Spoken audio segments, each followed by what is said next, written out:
ஹனுமன் பிரம்மச்சாரி. ஆனா ஹனுமன் திருமணம் செய்தார்னு சொன்னா நீங்க நம்புவீங்களா? இந்த உண்மை தெரிஞ்சா ஹனுமன் பக்தியையே புதிய கோணத்தில் பார்க்க ஆரம்பிப்பீங்க. சிறுவயதிலிருந்தே ஹனுமனுக்கு ஒரே ஆசை, உலகத்தை அறிய வேண்டும், வேதங்களை கற்றுக்கொள்ள வேண்டும், மந்திரங்களின் ரகசியத்தை புரிந்து கொள்ள வேண்டும். அதற்கும் மேலாக ஒரு நாள் ஸ்ரீராமருக்கு மிகச் சிறப்பாக சேவை செய்ய வேண்டும்.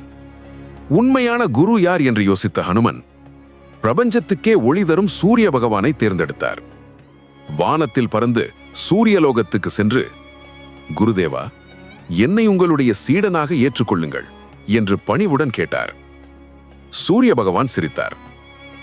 நான் ஒருபோதும் நிற்பதில்லை. நிறுத்தினால் உலகமே இருளாகிவிடும். அப்படி இருக்க நடந்து கொண்டே எப்படி கற்பிப்பது என்றார். ஹனுமன் தயங்கவில்லை. குருதேவா,